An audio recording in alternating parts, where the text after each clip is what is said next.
যারা ইউটিউবে আনলিস্টেড করে ভিডিও আপলোড করেন না, তারা অনেকেই আছে ভিডিও আপলোড করার পর দেখলো ভিডিওতে এডিট করা এখনো অনেক বাকি আছে, এই ভেবে সে কি করলো, ভিডিওটাকে আবার ডিলিট করে দিল।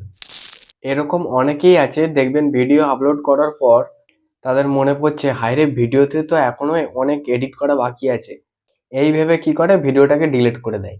আবার অনেকেই আছে যখন দেখবেন নতুন নতুন ইউটিউব চ্যানেল খুলে ভিডিও আপলোড করছিল, তখন ভিডিওর কোয়ালিটি কিন্তু অতটা ভালো হয় না, বা ভয়েস কোয়ালিটি, অথবা কথা বলতে বলতে কথাগুলো আটকে যাচ্ছে ভিডিওর মধ্যে। এই ধরনের ভিডিও কিন্তু সে প্রথম প্রথম আপলোড করেছে, আর এখন সে ভালো ভিডিও বানাতে শুরু করে দিয়েছে, অনেকটা ভিডিওর মধ্যে ইমপ্রুভ এনেছে, আর অনেক সাবস্ক্রাইবারও বেড়ে গেছে, আর্নিং করাও স্টার্ট হয়ে গেছে। এখন সে ভাবছে পুরোনো ভিডিওগুলো যদি কেউ দেখে তাহলে কি ভাববে, এই ভেবে অনেকে কি করছে পুরোনো ভিডিওগুলোকে ডিলিট করে দিচ্ছে। এতে আপনার চ্যানেলের মধ্যে কি প্রভাব পড়তে পারে ভিডিও ডিলিট করলে, সেটাই আজকে আমি এই ভিডিওর মধ্যে সম্পূর্ণ বিস্তারিত আলোচনা করব। তাই ভিডিওটি স্কিপ না করে ভিডিওটি সম্পূর্ণ দেখতে থাকুন, অনেক কিছু ইনফরমেশন কিন্তু আপনি পাবেন এই ভিডিওর মধ্যে। দেখুন, ভিডিও যখন একবার আপলোড করে পাবলিশ করে দিয়েছেন তখন আর ডিলিট না করাটাই ভালো। তার সত্ত্বেও আপনি যদি ভিডিও ডিলিট করে ফেলেন তাহলে আপনার চ্যানেল থেকে ভিউ এবং সাবস্ক্রাইবার কমিয়ে দেবে ইউটিউব। আপনি যখন ভিডিওটা আপলোড করেছেন তখনই কিন্তু সঙ্গে সঙ্গে ইউটিউব অ্যালগরিদমের কাছে ভিডিওটা ডেটা হিসাবে পৌঁছে গেছে।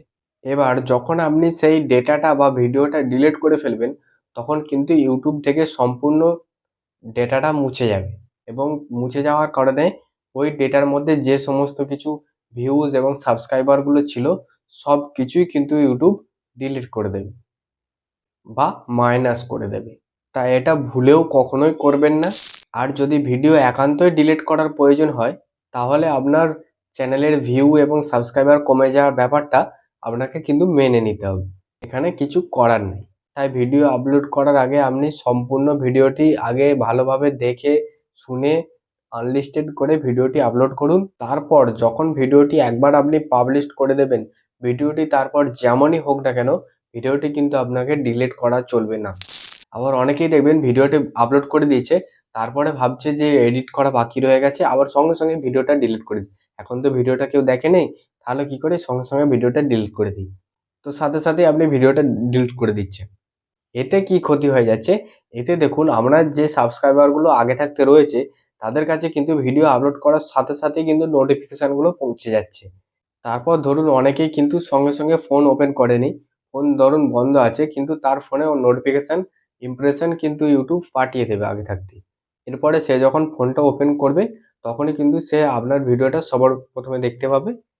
সে একই ভিডিও যখন আপনি আবার আপলোড করবেন, ডিলিট করে দেওয়ার পরে যখন আপনি আবার আপলোড করবেন তখন কিন্তু তার কাছে আর ভিডিওটা ইমপ্রেশন হিসেবে পাঠাবে না, ইউটিউব নোটিফিকেশন হিসেবে পাঠাবে না, কারণ সে ভিডিওটা একবার পাঠিয়ে দিয়েছে। আর যে ভিডিওটা ওর কাছে রয়ে গেছে আগে থাকতে সেই ভিডিওটা যখনই ক্লিক করবে দেখাবে তার কাছে ডিলিট হয়ে গেছে ভিডিওটা। এতে করে আপনি যখন আবার সেই ভিডিওটাকে আপলোড করবেন তখন কিন্তু আপনার ভিডিওর ইমপ্রেশনও কিন্তু কমে যাবে এবং ভিডিওতে কিন্তু ভিউজ আসবে না। তো বোঝা গেল সম্পূর্ণ ব্যাপারটা। তো ভিডিওটি যদি ভালো লাগে তো ভিডিওটিতে একটা লাইক অবশ্যই করে দিয়ে যাবেন। আর আপনি যদি আমার চ্যানেলে নতুন হয়ে থাকেন তাহলে চ্যানেলটি অবশ্যই সাবস্ক্রাইব করে পাশে নোটিফিকেশন আইকনটি প্রেস করে রাখবেন, যাতে এরকম ধরনের ভিডিও সবার আগে দেখতে পারেন। তো আজকের মতো ভিডিওটা এই পর্যন্তই, দেখা হবে পরের ভিডিওতে। ধন্যবাদ।